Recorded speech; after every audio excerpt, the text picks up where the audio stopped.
நிச்சயமா அரசியல் எதிர்காலத்துக்கு அவர் கை கொடுக்குதோ இல்லையோ அந்த பரந்தூர் மக்களுக்கு மிகப்பெரிய லெவலில் கை கொடுக்கும். ஏன்னா இது வரைக்கும் எத்தனையோ அரசியல் தலைவர்கள் போன போது அது சிறிய செய்தியாக கடந்து போனது இன்றைக்கி நேஷனல் மீடியா வரைக்கும் கவர் பண்ணி இந்த விஷயத்தை வந்து எதற்கு இவ்வளோனாக்கா எதற்காக விஜய்க்கு இவ்வளோ பெரிய அடக்குமுறைன்றது தான் முதல் கேள்வி.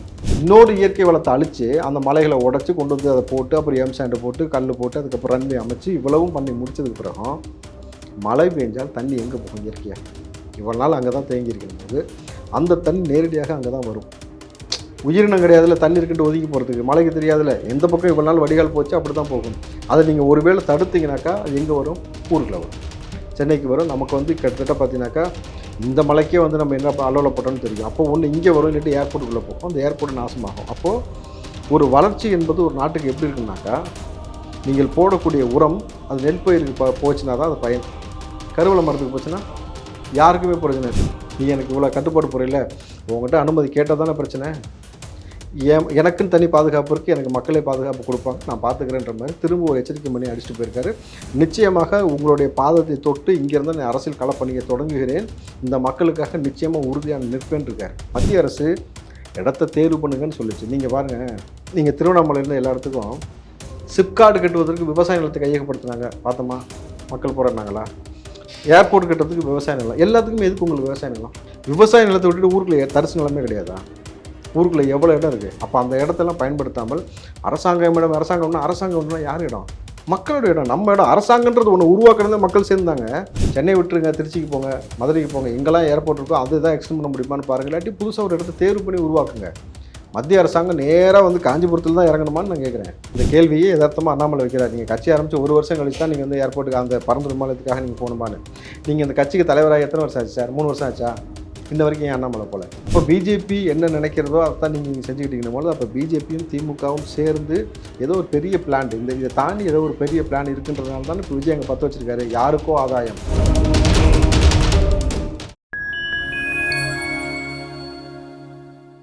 ஃபைன் டைம் வாய்ஸ் நேயர்களுக்கு வணக்கம். நான் உங்கள் சிங்.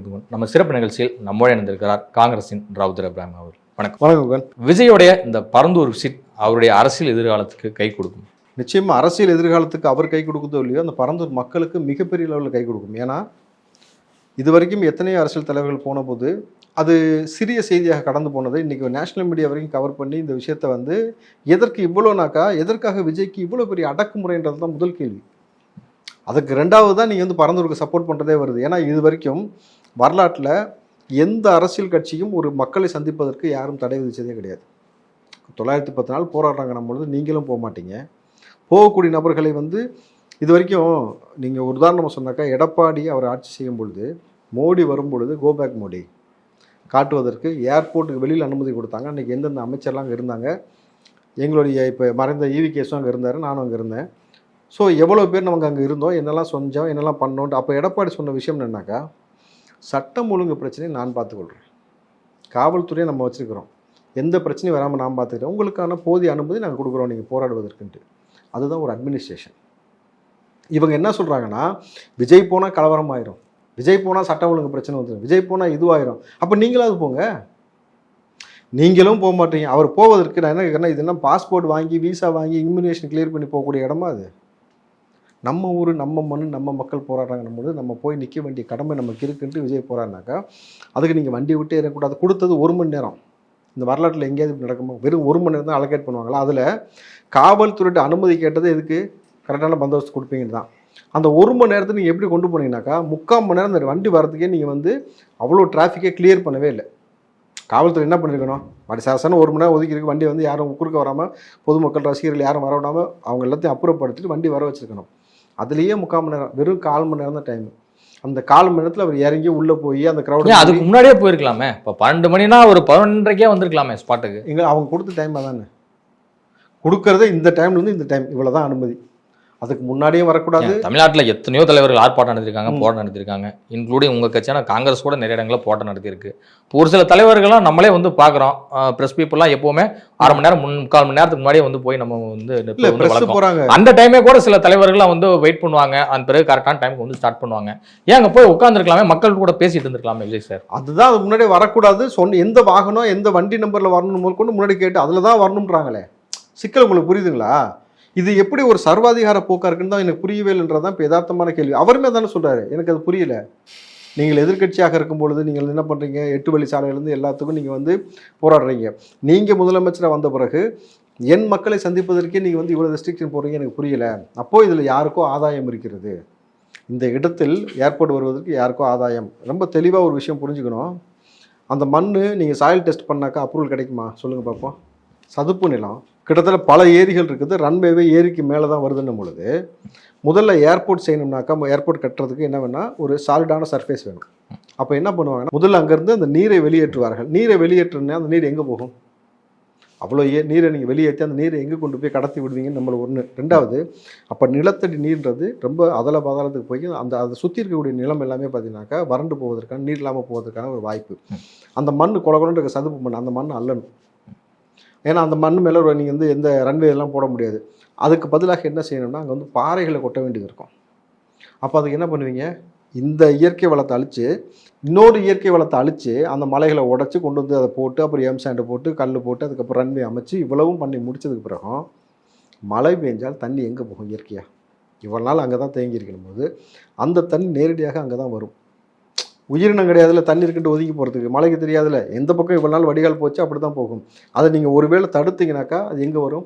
ஊருக்குள்ளே வரும், சென்னைக்கு வரும். நமக்கு வந்து கிட்டத்தட்ட பார்த்தீங்கன்னாக்கா இந்த மலைக்கே வந்து நம்ம என்ன அலோலப்பட்டோன்னு தெரியும். அப்போ ஒன்று இங்கே வரும், இல்லாட்டி ஏர்போர்ட்டுக்குள்ளே போகும். அந்த ஏர்போர்ட் நாசமாகும். அப்போது ஒரு வளர்ச்சி என்பது ஒரு நாட்டுக்கு எப்படி இருக்குன்னாக்கா, நீங்கள் போடக்கூடிய உரம் அது நெல் பயிருக்கு போச்சுன்னா தான் அது பயன். கருவேல மரத்துக்கு போச்சுன்னா யாருக்குமே பிரச்சனை இல்லை. இப்போது ஒரு இயற்கையை வந்து நீங்கள் இங்கே அழிச்சு இதற்காக இன்னொரு இயற்கை வளர்த்து இங்கே அழிச்சு ரெண்டையும் கொண்டு வந்து வச்சு யாருடைய ஆதாயத்திற்காக செய்கிறீர்கள்? இந்த இடத்தை சுற்றி யாரெல்லாம் இடம் வாங்கி வச்சுருக்கீங்க, எதற்காக இதை செய்கிறீங்களோ ஒரு கேள்வியை அங்கே வச்சுட்டு போயிட்டார். அப்போது இது இன்றைக்கு ஒரு சர்ச்சையாக வெடிச்சிருக்கணும் பொழுது திரும்ப அவர் சொன்ன விஷயத்தில் ஒரே ஒரு விஷயம் வரவேற்கத்தக்கது, நான் திரும்ப ஊருக்குள்ளே வருவேன், நீ எனக்கு இவ்வளோ கட்டுப்பாடு போகிறீல்ல, உங்கள்கிட்ட அனுமதி கேட்டால் தானே பிரச்சனை, எனக்குன்னு தனி பாதுகாப்பு இருக்குது, எனக்கு மக்களே பாதுகாப்பு கொடுப்பாங்க, நான் பார்த்துக்கிறேன்ற மாதிரி திரும்ப ஒரு எச்சரிக்கை பண்ணி அடிச்சுட்டு போயிருக்காரு. நிச்சயமாக உங்களுடைய பாதத்தை தொட்டு இங்கேருந்து நான் அரசியல் களப்பணியை தொடங்குகிறேன், இந்த மக்களுக்காக நிச்சயமாக உறுதியாக நிற்பேன் இருக்கார். இப்போது இதில் எப்படி அண்ணா யூனிவர்சிட்டி விவகாரத்துக்கு எல்லா எதிர்க்கட்சிகளும் ஒன்றிணைந்தீர்களோ அதுபோல் வந்து இந்த விஷயத்திற்கு எல்லா எதிர்க்கட்சிகளும் ஒன்றிணையணும். நீங்கள் டெல்டாக்காரன்னு சொல்ல வேண்டியது, ஷூவை போட்டு வயக்காட்டில் இறங்க வேண்டியது, மக்கள் போகிறான்னா அதை பற்றி எந்த ஒரு உங்களுக்கு புரிதலுமே இல்லாமல் போயிட்டு இருக்கு. 910 நாள் தாண்டிடுச்சுனும் பொழுது இதை நீங்கள் கவனிக்காமல் போகிறீங்க பொழுது இந்த இடத்திற்கு விஜய் அவர்கள் போனது போல் மறுபடியும் சீமானும் அதிமுகவும் ஒவ்வொரு கட்சியிலும் மாறி மாறி படையெடுக்கணும். ஆனால் அந்த ஊர் மக்கள் சொல்லக்கூடிய ஒரு குற்றச்சாட்டாக சொல்கிறது என்னன்னாக்கா, பாட்டாளி மக்கள் கட்சி, விடுதலை சிறுத்தை கட்சி, இந்த 2 சமூகம் இருக்கு இல்லையா, 2 சமூகத்தும் உங்களுக்கு தெரியும் என்ன சமூகம். அந்த 2 கட்சி, இந்த கட்சி சார்ந்து இருக்கக்கூடிய அந்த சமூகத்தை சார்ந்த மக்கள் தான் அதிகமாக இருக்கிறார்கள். 2 பேருமே ஒரு முறை வந்தாங்க சார் பேருக்கு, அதற்கப்புறம் அவங்க வரவும் கிடையாது, அதை பற்றி பெரிய ஒரு தாக்கமும் ஏற்படவில்லை. 2 பேருமே மௌனமாக கடந்து போயிட்டாங்கன்னு ஒரு குற்றச்சாட்டு. எதனால் கடந்து போனாங்க, ஏதாவது வந்து அவங்களை கவனிச்சிட்டாங்களா அப்படின்ற மாதிரியான ஒரு குற்றச்சாட்டு இந்த ஊர் மக்கள் சொல்கிறாங்க. இன்ன வரைக்கும் பாட்டாளி மக்கள் கட்சியும் சரி, விடுதலை சிறுத்தைகள் கட்சியும் சரி, தொடர்ந்து பரந்தூர் விமான நிலையம் வந்து மக்கள் எதிர்ப்பை மீறி அங்கே அமைக்கக்கூடாது அப்படின்னு தானே சொல்லிட்டு சொல்கிறாங்க. பட் களத்துக்கு நீங்கள் என்ன பண்ணுறீங்க அடுத்துன்றது ஒன்று இருக்குல்ல. ஒரு முறை ஒரு ஸ்டேட்மெண்ட் கொடுத்துட்டு போயிட்டீங்க, அதுக்கப்புறம் அவங்க என்ன எதிர்பார்க்குறாங்கன்னா, நாங்கள் தொடர்ச்சியாக போராடுகிறோம், நீங்கள் ஒரு முறை வந்து நீங்கள் வந்து ஃப்ரேம்குள்ளே வந்துட்டு போயிட்டீங்க, எங்களுக்கு என்ன என் ரிசல்ட்டு, நாங்கள் போராடி கொண்டே இருக்கிறோம் இல்லையா, அப்போ திரும்ப என்ன அழுத்தம் அரசாங்கத்துக்கு கொடுத்தீங்க, இல்லை நீங்கள் இங்கே வந்து உட்காரணும், நீங்கள் எங்களுக்காக களத்தில் வந்து நிற்கணும்னு ஆசைப்பட்றாங்க. அப்படி ஒவ்வொரு கட்சியும் அங்கே போனால் தான். ஏற்கனவே பார்த்தீங்கன்னா இந்த விமான நிலையம் கட்டுவதற்காக இடம் தேர்வு செஞ்சதுலேயே ஸ்ரீபெரும்புத்தூர் ஒரு இடம், இங்கே திருப்பூரை தாண்டி ஒரு இடத்த இது பண்ணாங்க. அதுபோல் வந்து ஸ்ரீபெரும்புத்தூர் இடம்லாம் அன்னைக்கு பாட்டாளி மக்கள் கட்சி ஒரு போராட்டத்தை முன்னெடுத்ததுனால அந்த இடம் வந்து கேன்சல் பண்ணிச்சு. அப்போது ஒரு மக்கள் போராட்டமாக வெடித்து ஒரு மக்கள் வந்து இது ஒரு ஆட்சின்றது எதுக்குனாக்கா மக்களுக்காக தானே, மக்களே வேணும்னு எதிர்ப்பு தெரிவிக்கும் போது அது கேன்சல் பண்ணுறீங்க. அதுபோல் வந்து இவ்வளவு இயற்கை வளங்களை அழித்து ஒரு இடத்த கொண்டு வரணும்னும் பொழுது அப்போ இந்த இடத்துல எல்லாரும் ஒன்று கூடினாக்கா அந்த மக்களுக்கான இடம் பாதுகாப்பது மட்டும் கிடையாது, அடுத்த தலைமுறைக்கான உணவு பாதுகாக்கப்படுது, நீர் பாதுகாக்கப்படுது. ஏன்னா இன்றைக்கி நீங்கள் கடைக்கு போய் அரிசி வேணும்னு கேட்டாலே கர்நாடகா பொண்ணியா ஆந்திரா பொண்ணியான்னு கேட்குறான். யதார்த்தமாக அப்படி தான். அப்போ நம்மளுடைய வரலாறு எந்த அளவுக்கு மாறிக்கொண்டே வருகிறது. மம்மி இருக்குல்ல, பதப்படுத்தி வச்சுருப்பாங்கன்னு சொல்லுவாங்களே பிரமிடில், எகிப்துலலாம், அங்கே வந்து மம்மியின் மூக்கு பகுதியில் மிளகு வைத்ததாக செய்தி இருக்குது. எங்கேருந்து எங்கே வரைக்கும் போயிருப்பாருங்க. மிளகு நம்மள்ட்ட தான் மிளகையும் மஞ்சளையும் வணிகம் பண்ணி வர்த்தகம் பண்ணி தான் பல நாடுகள் உள்ளே வந்தது. அப்போ நம்மளுடைய வரலாறு என்ன மாதிரி இருக்குது. இன்றைக்கி நம்ம எங்கே இருக்கிறோம், விவசாயி ரேஷன் கடையில் நிற்கிறான், சோத்துக்கு வழி இல்லை. புரியுதுங்களா? அப்போ எங்கேருந்து எங்கே கொண்டு போய் சோத்துக்கு வழி இல்லை கஷ்டப்படுறாங்கன்றதை ஸ்டாலினே உறுதிப்படுத்துகிறார்ல. காலையில் குழந்தைகள் பசியாக வருகிறார்கள், ஒருவேளை உணவு கூட கொடுக்க முடியாத காரணத்தில் நாங்கள் உணவு கொடுக்குறோம். அப்போது வளர்ச்சி நீங்கள் நல்லா பாருங்கள், டெவலப் ஆன சிட்டியவே டெவலப் பண்ணுறது வளர்ச்சி கிடையாது. ஒரு இடம் நீங்கள் இப்போது எதுக்காக எல்லாருமே வந்து சென்னைக்கு வந்து தான் போகணும்னு அவசியம் என்ன இருக்குது? தமிழ்நாட்டில் பிற ஸ்டேட்டில் வந்து நீங்கள் ஏற்கனவே பல ஊர்களில் திருச்சியாக இருக்கட்டும், மதுரையாக இருக்கட்டும், ஏர்போர்ட் இருக்குது, அங்கே எக்ஸ்பெண்ட் பண்ணுங்கள். இல்லையா, பொட்டல்காடை ராமநாடுன்னு ஒரு ஊர் இருக்குல்ல, அங்கே பெருசாக ஒன்றுமே வெறும் கருவல மரம் தான் இருக்குது. அந்த நிலம் வந்து கிட்டத்தட்ட வறண்டு போய் கிடக்கு. ஏர்போர்ட்டுக்கு சரியான இடம். அங்கே ஏர்போர்ட்டை கொண்டு வந்து அதை சுற்றி இருக்கக்கூடிய பகுதி வளரும்ல. உங்களுக்கு அங்கேயும் கடல் இருக்குது, அங்கேயும் நீங்கள் ஒரு போர்ட்டை உருவாக்கலாம், ஒரு துறைமுகத்தை உருவாக்கலாம், அங்கே ஒரு ஏர்போர்ட்டை உருவாக்கலாம், ஒரு பெரிய திட்டம். அப்போ வந்து அந்த பூமியும் வளர்ச்சி பெறும், அங்கே இருக்கக்கூடிய மக்களுக்கு வேலைவாய்ப்பு கிடைக்கணும் பொழுது இதுதான் டெவலப்மெண்ட்டு. இந்த டெவலப்மெண்ட்டை விட்டுட்டு யாருடைய டெவலப்மெண்ட்டுக்கு இந்த இடம்? மத்திய அரசு திரும்பவும் சொல்லுது, இந்த இடத்த நாங்கள் கேட்கல, 3 இடம் தேர்வு பண்ண சொன்னோம், அவங்க தேர்வு பண்ணி கொடுத்தது இந்த இடம். ஸோ என்ன அண்டர் டீலிங் போகுதுன்னு தெரியல. எதுக்காக அண்ணாமலை வந்து இந்த இடத்த வந்து வேணாம்னு எதிர்க்காம அதுக்கு ஆதரவாக பேசுகிறான்றதும் புரியல. இப்போ யார் இடம் வாங்கி வச்சிருக்கீங்கன்றது தான் இப்போ ஒரு பெரிய கேள்விக்குறியாக இருக்குதுங்க. சென்ட்ரல் கவர்மெண்ட் இந்த திட்டத்தை வந்து கொண்டு வருது, ஸ்டேட் கவர்மெண்ட்டும் சரி வழிமொழிந்து அந்த திட்டம் வந்து தமிழ்நாட்டுடைய வளர்ச்சிக்கு உதவும், எதிர்கால இளைஞர்களுக்கு வந்து பார்த்தீங்கன்னா பல்வேறு வேலை வாய்ப்புகளை இந்த ஏர்போர்ட் வந்து உருவாக்கி தரும், பக்கத்தில் இண்டஸ்ட்ரியல் ஏரியாவில இருந்து பல நிறுவனங்கள் வந்து வர ஆரம்பிக்கும் அப்படிங்கிற ஒரு எதிர்கால கண்ணோட்டத்தோட செயல்படுறாங்க. ஒரு அரசு நிர்வாகத்தின் கண்ணோட்டம் என்பது எல்லா வளர்ச்சியும் கருத்தில் கொண்டு தானே அமையும். அதை எப்படி தவறு சொல்லுங்க? எல்லா வளர்ச்சியும்னாக்கா ஒரு ஒரு ஒரு நீங்கள் சரி சார், இதுக்கு பிறகு நீங்கள் மாற்று இடம் கொடுக்குறீங்கள, மாற்று ஏரி கொடுங்க, மாற்று விவசாய இடம் கொடுங்க, போயிடுறோன்றாங்க. கொடுப்பீங்களா?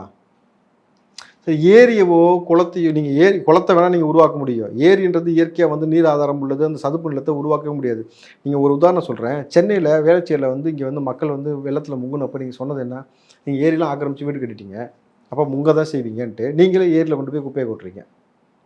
அரசாங்கமே அங்கே வந்து குப்பையை கொட்டிக்கிட்டு இருக்கணும் பொழுது அப்போ ஏரியை ஆக்கிரமிச்சா என்ன விளைவுகள் ஏற்படும்ன்றது நம்ம சென்னையில் பார்த்துட்டு, அங்கேயும் ஏரிய விவசாய நிலத்தை நீங்கள் ஆக்கிரமிக்கும் போது என்ன நிலைமை ஏற்படும்? அந்த தண்ணி எங்கே வரும்? நம்ம ஊருக்கு தானே வரும். அப்போ எல்லாத்துக்குமான அழிவு தானே அதை கொண்டு வருமே தவிர அது எப்படி வளர்ச்சியாக இருக்க முடியும்?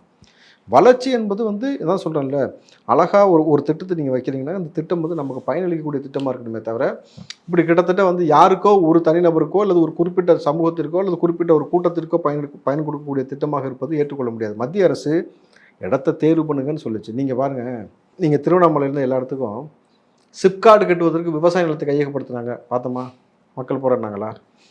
ஏர்போர்ட் கட்டுறதுக்கு விவசாய நிலம், எல்லாத்துக்குமே எதுக்கு உங்களுக்கு விவசாய நிலம்? விவசாய நிலத்தை விட்டுட்டு ஊருக்குள்ளே தரிசு நிலமே கிடையாதா? ஊருக்குள்ளே எவ்வளோ இடம் இருக்குது? அப்போ அந்த இடத்தெல்லாம் பயன்படுத்தாமல் அரசாங்கம்னா யார் இடம்? மக்களோட இடம், நம்ம இடம். அரசாங்கன்றது ஒன்று உருவாக்குறது மக்கள் சேர்ந்தாங்க. அப்போ நம்மளோட இடத்துல ஒரு மிகப்பெரிய திட்டம் வருது, அதனால பல லட்சம் மக்கள் பயனடைய போறாங்க அப்படின்னா சமூக ரீதியாகவும் சரி, பொருளாதார ரீதியாகவும் சரி, சூழல் ரீதியாகவும் சில இழப்புகள் ஏற்படுறது சகஜம் தான். இழப்புகள் நீங்கள் அதனால தான் சார் இன்றைக்கி சிவகங்கை மாவட்டத்தில் தண்ணிக்கு பிச்சை எடுத்தோம். நான் சொல்கிறது அடுத்த தலைமுறைக்கு என்ன மிச்சம் இருக்கும்? நீங்கள் உணவில் கை வைக்கிறீங்கன்னு சொல்கிறேன். நீங்கள் இப்படி செஞ்சு நம்ம ஊருக்குள்ள என்னத்தை கொண்டு வந்தோம் தெரியுமா? பிளாஸ்டிக் அரிசி வந்து ஞாபகம் இருக்கலாம் உங்களுக்கு? பிளாஸ்டிக் அரிசி, பிளாஸ்டிக் முட்டை, பிளாஸ்டிக் காய்கறி, பிளாஸ்டிக் மட்டன்றது, மீட்டுன்றது பிளாஸ்டிக் மாதிரி ரெடி பண்ணி அவன் கொண்டு வந்து விற்றானுங்க. அப்போது நம்மளுடைய தேவை இங்கே இருக்குது, அந்த தேவைக்கான இங்கே விளைவிக்கக்கூடிய நிலம் இங்கே இருக்குது. இங்கேருந்து நம்ம கிடைக்காம போகும்பொழுது நம்ம வெளியிலேருந்து வாங்குகிறோம். அவன் எதையோ ஒன்று கலந்து விட்டுட்டு போகிறான், புரியுது? அப்போ ஏதோ ஒன்று கலந்து சாப்பிட்டு இயற்கை மண் வந்து இப்போ எப்படி மலடானதான் மனுஷங்க மலடா இப்படி கிடக்குறாங்களே. அப்போ இந்த ஆரோக்கியமான ஒரு போக்கை அழிக்க வேண்டிய அவசியம் என்ன இருக்கிறது? எவ்வளவோ இடம் இருக்குது, டெவலப் பண்ண வேண்டிய இடத்த நீங்கள் டெவலப் பண்ணாமல் ஏற்கனவே டெவலப் ஆன இடத்துக்குள்ளேயே கொண்டு போய் உட்கார வைக்க வேண்டிய அவசியம் என்ன இருக்கிறது? சென்னை விட்டுருங்க, திருச்சிக்கு போங்க, மதுரைக்கு போங்க, எங்கெல்லாம் ஏர்போர்ட் இருக்கோ அதுதான் எக்ஸ்டெண்ட் பண்ண முடியுமான்னு பாருங்கள். இல்லாட்டி புதுசாக ஒரு இடத்த தேர்வு பண்ணி உருவாக்குங்க. மத்திய அரசாங்கம் நேராக வந்து காஞ்சிபுரத்தில் தான் இறங்கணுமான்னு நான் கேட்குறேன். ஃப்ளைட் அங்கேருந்து ஏறினா தான் போகுமான்னு? நீங்கள் 12 மணி நேரம் அங்கேருந்து இங்கெல்லாம் ட்ராவல் பண்ணி 8 மணி நேரம் 10 மணி நேரம் ட்ராவல் பண்ணி சென்னைக்கு வந்து ஃப்ளைட் ஏறான்ல, எல்லாம் அந்த சரௌண்டிங்கில் உள்ள அங்கே வந்து ஃப்ளைட் ஏறி போகட்டும். அது இன்னும் பெஸ்ட்டு தானே. இந்த ஏர்போர்ட் ஒன்று இருக்குது, போதுமே. இதையே உணர மாட்டீங்க. அப்போ இது வந்து முழுக்க கார்ப்பரேட் நிறுவனங்களுக்காக இல்லை பெரிய கார்ப்பரேட் முதலாளிகளுக்காக செய்யப்படக்கூடிய ஒரு திட்டம் போல தான் தெரியும் பொழுது யார் பயனளிக்க போகிறாங்க, யாரெல்லாம் வாங்கியிருக்காங்கன்றது எப்படியும் வெளியில் வரும், வராமல் போகாது. காலத்துக்கு போன விஜய் அவர்கள் வந்து ஏன் கீழே இறங்கி மக்களை எல்லாமே வந்து சந்திச்சு எல்லாத்துக்கூடையும் பேசியிருக்கலாமே அப்படிங்கிற ஒரு வாதம் வந்து முன்வைக்கப்படுது. ஏன் அதை வந்து தவிர்த்தார்? காவல்துறை கொடுத்தது 1 மணி நேரம், அதில் வாகனம் உள்ளே வந்து அவர் அந்த மண்டபத்துக்குள்ளே ரீச் ஆகிறதுக்கே 3/4 மணி நேரம் ஆகி போச்சு. இருந்தது 1/4 மணி நேரம். அந்த 1/4 மணி நேரத்துக்குள்ளே இறங்கி உள்ளே போய் எப்படி எல்லாத்தையும் சந்தித்து பேசியிருக்க முடியும்? வந்து யாரையுமே சந்திக்காமல் கை காட்டு போயிட்டான்ற ஒரு பிரச்சனை வரக்கூடாது தான் அவசர நிலை. அந்த 1/4 மணி நேரத்துக்குள்ளே முடிச்சே ஆகணும் அப்படின்றதுனால அவங்க நின்று பேசிட்டு போயிருக்கிறாரு. ஆனால் இப்படி ஒரு கட்டுப்பாடு நீங்கள் எடப்பாடிக்கு விதிப்பீங்களான்னு நான் கேட்குறேன். முன்னாள் முதலமைச்சருங்க. இவ்வளவு ஆண்டு காலம் அதிமுகவிற்கு இப்படி ஒரு கட்டுப்பாட்டை திமுக போடுமா? 11 மணி வரைக்கும் 11 மணி வரைக்கும் நீங்கள் வந்து இடத்தை முடிவு பண்ணாமல் அலங்கரிப்பீங்களா? சொல்லுங்க பார்ப்போம். அதிமுக நீங்கள் அப்படி செஞ்சிட முடியுமா?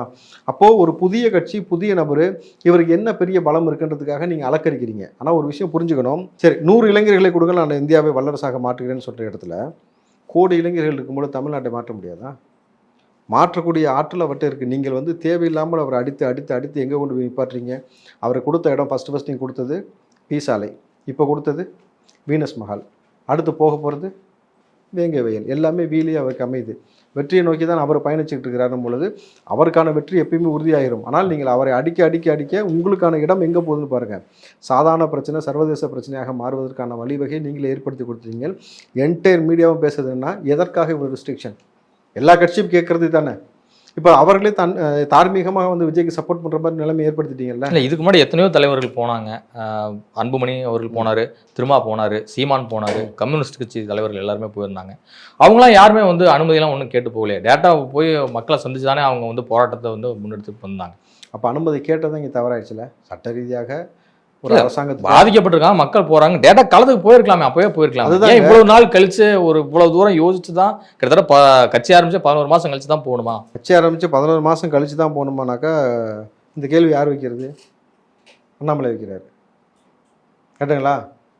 அந்த கேள்வியே யதார்த்தமாக அண்ணாமலை வைக்கிறார். நீங்கள் கட்சி ஆரம்பித்து 1 வருஷம் கழிச்சு தான் நீங்கள் வந்து ஏர்போர்ட்டுக்கு அந்த பரந்தூர் விமானத்துக்காக நீங்கள் போகணுமான்னு. நீங்கள் அந்த கட்சிக்கு தலைவராக எத்தனை வருஷம் ஆச்சு சார்? 3 வருஷம் ஆச்சா? இன்ன வரைக்கும் ஏன் அண்ணாமலை போல சொல்லுங்கள். அண்ணாமலை இந்த நொடி வரைக்கும் நீங்கள் பரந்தூருக்கு போய் இந்த மக்களுக்காக நிற்கிறேன்னு நீங்கள் ஏன் சொல்ல? நாங்கள் விவசாயிகளுக்காக பக்கபலமாக நிற்கிறோம்னு நீங்கள் சொல்கிறீங்க. இந்த மக்களுக்காக டெவலப்புக்காக வரோம்னு சொல்கிறீங்க. நாங்கள் சாதி ரீதியாக ஒரு கட்சியை உருவாக்கலை, மக்களுக்காக சமூக ரீதியாக நாங்கள் ஒரு கட்சியை உருவாக்குறோம்னு சொல்கிறீங்க. ஆனால் நீங்கள் ஏன் அந்த மக்களுக்காக நீங்கள் போகலை?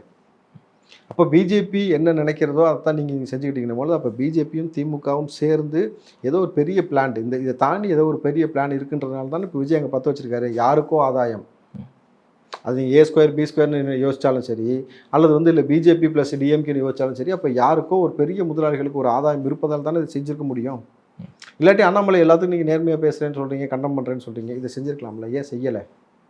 அப்போ இங்கே ஒரு உள்ளபடி இந்த ஒரு சந்தேகம் வருகிறது. நீங்கள் விஜய் தான் திரும்ப தெளிவாக சொல்லிட்டார்ல சார், நீங்கள் கேட்ட கேள்விக்கு ஏற்பவே அவர் என்ன சொன்னார்? மறுபடியும் நான் பறந்து ஊருக்குள்ளே வருவேன்ட்டார். அன்றைக்கி உங்கள்கிட்ட அனுமதிலாம் கேட்க முடியாது. எல்லா தலைவரும் எப்படி வந்தாலும் நான் வருவேன், எனக்கு என்ன செய்யணும், எப்படி பண்ணணும்னு தெரியும்ட்டாரு. நிச்சயமாக இங்கேயும் போவார், வேங்க வேலுக்கும் போவார். நீங்கள் பாருங்கள், அன்றைக்கி ஒரு பெரிய ஒரு அதிர்வலை ஏற்படும். அது எந்த நேரத்தில்ன்றது எப்போ எவ்வளோ பூதாகரமாக வெடிக்கும்ன்றது தெரியல. ஆனால் இன்று பரந்தூர் நாளை வேங்க வேலா. ஆமாம், நீங்கள் உங்களுக்கு கட்டுப்பாடு கட்டுப்பாடு கட்டுப்பாடு எல்லாத்துக்கும் கட்டுப்பாடு கேட்டால் வந்து சட்டம் ஒழுங்கு பிரச்சனை வந்துருக்குன்றீங்க. சட்டம் ஒழுங்கு சமாளிக்க தெரியாத அரசாங்கம் என்ன அரசாங்கம் சொல்லுங்க பார்ப்போம். விஜய் என்ன போகிறதா தீவிரவாதியாக கூட்டு போகிறாரு? அணுவாயுதங்கள் எடுத்துகிட்டு போகிறாரா?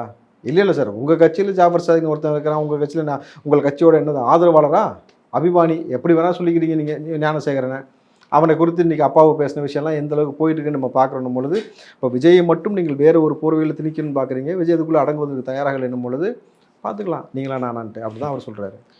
விஜயோடைய அடுத்த பிளான் என்னவா இருக்கும்? இந்த வருஷம் 1 மாதம் முடிய போகுது, இன்னும் 11 மாதம் தான் இருக்குது. இல்லை, இந்த மாதம் முதல்ல வந்து மாவட்ட செயலாளர் வர 27ஆம் தேதி வந்து போட போகிறாங்க சார். 27ஆம் தேதி மாவட்ட செயலாளருடைய லிஸ்ட்டு வெளியில் வரப்போகுது. அதற்கு பின்னாடி மாநில பொறுப்பாளர்கள், அதுக்குள்ளேயுமா இந்த ஒரு 2 மாதத்துக்குள்ளே முழுமையாக சினிமாவை விட்டு அவர் விலகுகிறார். இந்த முழுமையாக சினிமாவை விட்டு விலகிறதுக்கு அப்புறம் தான் நான் ஃபுல் ஃப்ளெஷ்டாக இறங்க போகிறேன்றதை முன்னக்கூட்டியே அவர் சொல்லிட்டார். அப்படின்னும் பொழுது அதை விட்டுட்டு அடுத்த கட்டமாக அவர் செய்ய போகிறது இது போன்ற மக்கள் பிரச்சனையை பேசுவதும், அதற்கான அடுத்த ஒரு மாநாடை முன்னெடுக்கக்கூடிய வேலையும், அடுத்த நடைபயணம் போகக்கூடிய வேலையும். அப்போல்லாம் நீங்கள் என்னென்ன பண்ணுவீங்க? ராகுல் காந்தி வந்தார்ல, நடைபயணம் போனார்ல, பர்மிஷன் கொடுத்தீங்களா கொடுக்கலையா? கொடுத்தீங்க. அண்ணாமலை போனாப்பில்ல, பர்மிஷன் கொடுத்தீங்களா கொடுக்கலையா? சார், RSS ஊர்வலத்துக்கு பர்மிஷன் கொடுத்தீங்களா கொடுக்கலையா? இவ்வளோ எதுக்கு திமுக கொடுத்தீங்களா? அப்போ விஜய் ஊரில் அவர் நடைபயணம்னா பர்மிஷன் கொடுப்பீங்களா, இல்லை அதுக்கு இதே மாதிரி ரெஸ்ட்ரிக்ஷன் போடுவீங்களா?